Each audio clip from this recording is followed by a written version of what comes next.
Hey, how's it going, guys? So yeah, it's been a little while since I uploaded a video, but I just bought a new bike, so let's check out what's inside.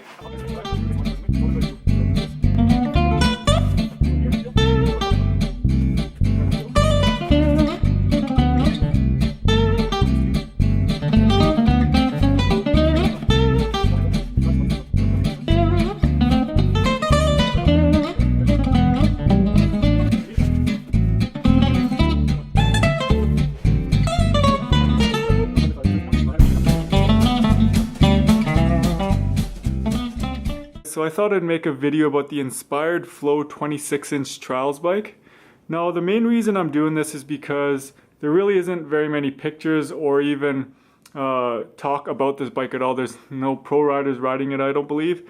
So I thought I'd make a video and answer any questions that any of you guys might have about this bike. You know, if it's any good for an entry-level trials bike or if you're gonna have to upgrade some parts. So let's get right to it. Alright, so the first thing I did change on this bike were the handlebars. These are the Trialtech High Rise handlebars. Now I wanted to go with the Inspired Arcade High Rise, but everyone was out of stock on them and I was a little impatient.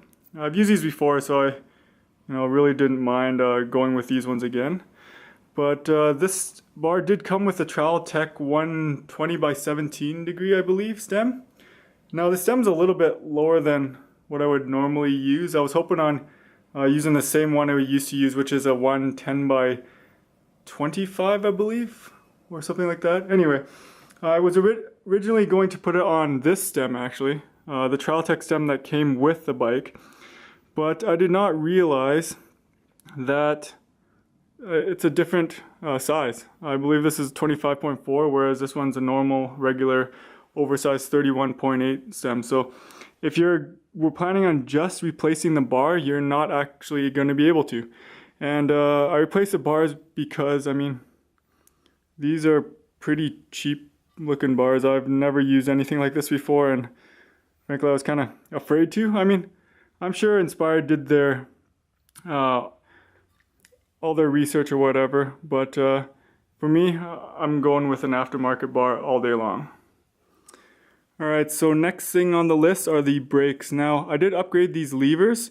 These are Avid SD7 levers. They're painted black just because I had a spare set lying around that I just painted and gave it a little facelift. But yeah, Avid SD7 levers.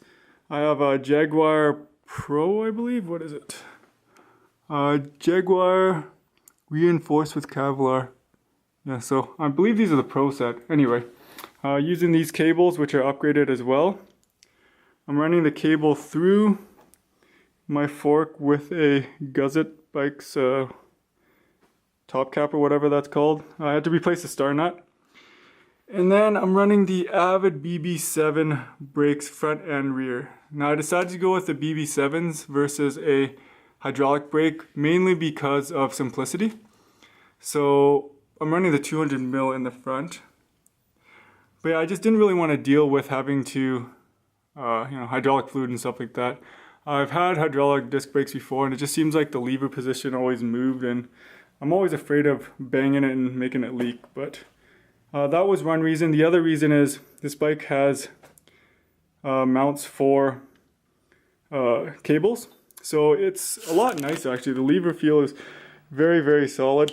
It feels very nice, so definitely happy right about that. Now I'm running the 160 mil in the back right now, but this is only temporary until I pick up a 180 somewhere. So yeah, Avid BB7 brakes, and let's go to the next thing. I should note that you're not able to run anything larger than a 180 mil rotor. Now I know on some of their other bikes on Inspired's site, they do say that, max is 180 for warranty purposes or whatever, but you physically cannot run a 200 mil rotor on this just because they did beef it up here, and I tried to put a 200 mil rotor on, but it actually rubs on the inside right up against the weld. So yeah, I'm going to be running a 180, and yeah, right now this is a 160, which is, I mean, it's fine, but I mean 180 if you can. I forgot to mention that the bike does come with these rubber grips. There's a lot of companies that make these ones, but I believe it came on my Echo bike as well.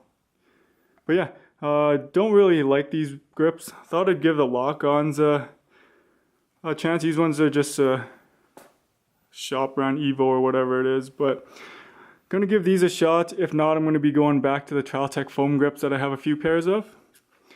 But yeah, those are also the grips that I upgraded. All right, now if you're wondering what brakes this bike comes with, they come with these Tektro calipers and levers. Now, I don't know much about Tektro, but they're a pretty entry-level set of brakes. So if you wanted to keep costs down and you wanted to upgrade your brakes, I just pick up a set of Shimano arms and some cheap like FR5 levers or whatever, and probably be a bit better off with that. Now, yeah, they come front and rear with those calipers, and they just come with some standard Tektro levers. I'm sure these levers are fine actually, if you wanted to use these, but I mean, I had the other levers already, so I thought I would just use those. Alright, so one thing I actually wanted to point out is the headset. This is actually a really cheap headset. It's ball bearing, it's not sealed or anything like that. I'm going to be replacing it soon.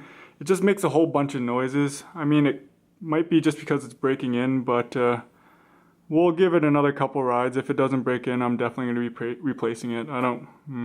Probably just go with the cheap like FSA, Pig, Dunhill or whatever. I also wanted to note that the front fork is actually made of steel. Not a big deal. I don't really notice a big difference between steel and aluminum, but for those guys out there that do, this front fork is steel. Now the frame is aluminum, so take that as you will. And also you're not able to take these mounts off like you are on the rear, but that's not a big deal. I'm just going to leave them on.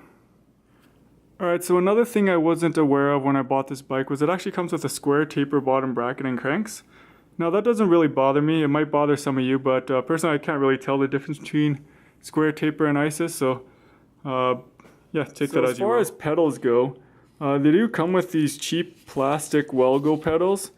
I didn't even want to give them a chance, so I purchased these. I actually got them fairly cheap. They're only like 23 bucks. They're a sealed bearing, and I just painted them black because they were green or something like that. But yeah, I mean, seems like they're half decent. We'll see how long they last. And here's the other side, just a standard 22 tooth bash guard. So, I mean, it is what it is. These are Trialtech cranks as well, but they don't have the standard Trialtech logo on them. Now, I mean, it's been a while since I've had Trialtech cranks, but I think these are maybe a cheaper version of them, because I remember my Trialtech cranks being a lot thicker than this, but we'll see how long these ones hold up. Alright, so next thing on the list, it does come with the Trialtech chain tensioner. Didn't have to replace that at all, but I did replace the freewheel. It comes with the Trialtech 36 engagement freewheel. I asked the guys to swap it out with the White Industries Eno, and this one has 72 engagement points. Now I'd be fine with running this 36 one. I just, you know, if I can double my engagements, why not, right? And those of you who don't know what that means, the 72 engagement means that for every revolution it just engages 72 times versus 36, so it just feels a lot nicer, feels more solid. Alright, so before I wrap up this video, I thought I'd just show all the little parts that it comes with. So yeah, these are just the brake spares. I mean, there's an extra headset spacer in there. Bolts and stuff, clips for reflectors. I actually thought that was pretty funny because, yeah, it comes with front and rear reflectors, as well as reflectors for your wheels. And I don't know a single person that rides trials that uses these, mainly because, you know, weight and why would you need them for trials? So I think I got too many reflectors actually. I got 4 of those and 2 of the white ones. And here's the other thing, it also comes with a bell. So, you know, if you guys are jumping over something or gapping and you want to let people know you're there, you can let people know with the inspired bell now. But yeah, I'll just end this video with a couple close-up shots and show you the quality of this build.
Alright, so would I recommend this bike if you're, starting off in trials? If you're looking for a street trials bike, then obviously you don't really have very many options, so yes. You can make do with the brakes. The stem and handlebars will be fine. If you throw on a grind on the rear rim and run some better pads, the brakes will work absolutely fine. I just wanted to try disc brakes on this one. But as far as plastic pedals, they'll work. The free hub or the free wheel will definitely be fine. But bang for your buck, you're not really getting much, especially at full price. I don't think that I would actually buy this bike at full price. I did get this one on sale, so it is a little bit better of a deal, but by the time I made all these upgrades, I'm right back up to the regular starting point. But yeah, Inspired Flow. Inspired makes really good bikes, so I wouldn't really have any questions or whatever about the strength of this frame. I'm sure it will outlast your riding.